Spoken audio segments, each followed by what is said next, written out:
Season 3 of the MineOsphere SMP.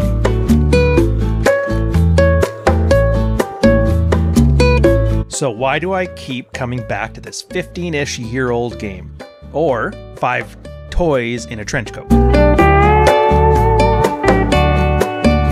It's because the gaming industry has painted itself into a corner through a series of rational actions in order to make me take on all the risk of their game development, and I'm frankly just checking out of the whole process. I've tried.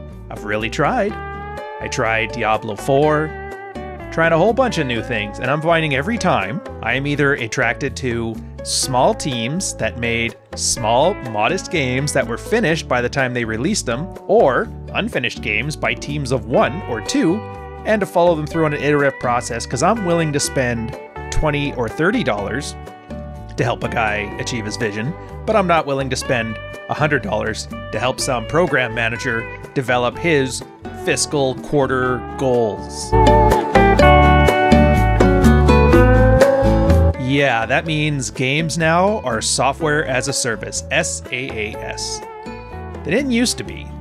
They used to be finished products, but that was because games used to come on discs or CDs, and to patch them was expensive, and buying them had to happen in a store. So they had to finish somewhat released games because any problems you have would hurt the sales. It was a one and done product.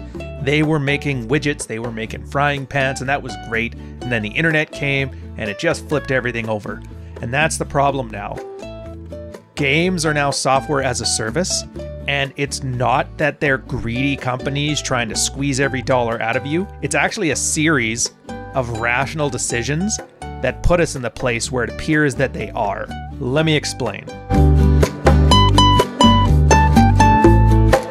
Modern games now are essentially using the same studios and the same software as movies are. The same stuff that made the Avengers is making your brand new whatever game. And it costs like $500 million to come out with a game. So if you go the old school way and you develop a game and you release a game and then they buy the game and then you recoup your costs and hopefully make some profit. You make 2 duds and your studio is done. Like, it's over. That's it. That's $1 billion loss. No company survives that. So you add a bunch of business people in there, and their big job is to mitigate risk, to manage the downside of things. Rational. First thing is staff. Instead of hiring full-time staff, because full-time staff costs money, and if you're not developing with them, then you're wasting money and throwing money down the tubes. So instead of that, you hire contractors. It's kind of similar to Hollywood as well, where when a director wants to put a movie together, the producer does that. They start up a mini company that makes the movie and then disband the company when it's done. There is small studios that have developed now that essentially work as contract farms. So if you want to build a game and you are a giant company like Microsoft, you can hire a smaller company. And the smaller company has all the developers, you hire them to get the project done, and then you send them on their way. And that guy goes out to hunt. Offloaded risk, it's his problem now, it's not yours. And since the internet is so cheap and free and easy, patching games are easy. Simple, cheap. Why would you spend $500 million on a game that might not sell when you can spend $250 million on a half-finished game and then sell guys on a beta release? Pacifies people that have the problems because, hey, it's beta and they're patching it out. Then, when the game gets a certain threshold of sales, you finish the game, and if it doesn't, then you just abandon it. Like, if you notice this now, you're paying $60, $70, up to $100 for games right now that are in a very broken and unfinished state, and then they just kind of die off. Like, yeah, sure, you get your No Man's Sky occasionally that they take a year and they fix it up, but anyways, whatever. Let me just sum this up. In other words, from a series of rational actions on an industry that painted itself into a corner, you now have to pay up to $100 on faith to convince a company to finish its game. So that is why I'm playing a 15-ish year old game that has been in a constant state of iterative improvement for its entire lifespan. Wait, does that mean SaaS can work, or that it can't? Well, thank God this isn't a game, it's 5 guys in a trench coat. So let's go enjoy the SMP together. It's been a while since we started on a new map, man. It's gonna be good. If you're on the Discord, get on the Discord and add your username to the whitelist channel. and I'll whitelist you guys in here. Let's get all of the T-Rex guys in. Let's have some fun. Anyways, I have to... Like, I'm looking around, and it's not very welcoming. It's just a big, empty spot. So what I'm going to do is I'm going to make a welcome home for guys who first start up. It's just something relaxing, man. That tree punching thing at the beginning. Nothing beats it. Nothing beats it. Well, maybe the day you release your book and you don't have to read it anymore. That day's a pretty good one. But the punching the wood's a close second. Oh, look at that. Somebody's beating me to it. Who's here already? Who's here? Here be the genesis of the MineOsphere. Ye shall be blessed with basic anemones, and ye shall bless others with amenities. The ocean man shall go fast. Go east. Nice. Last thing you want when a guy's first coming to a server is to start at nighttime and then have to fend for his life without any time to get prepared.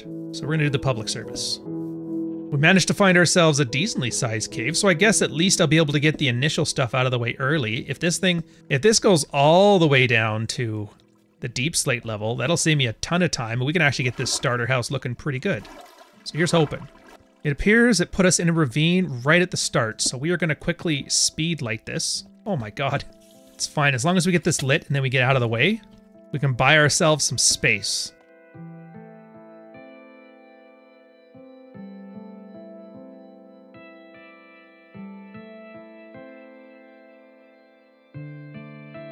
Get up there. Climb you. Oh, that was nice. All right, we made it. We made it. There we go.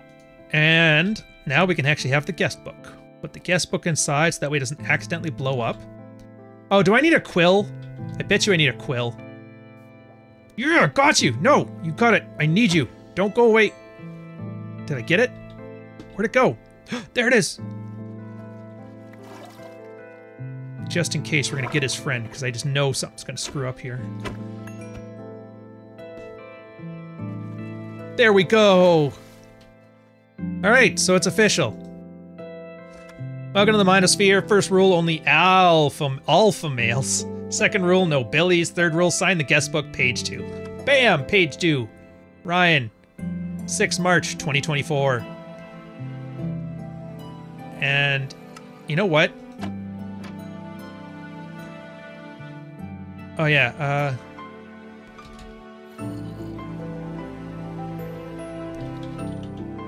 first day on the server. Mish handed out 10 gift subs.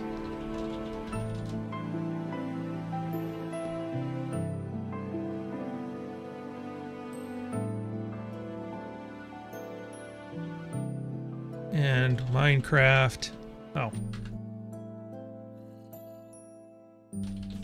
Actually, 5 toys wearing a trench coat. Also, I'm leaving the MineOsphere. Alright, whatever.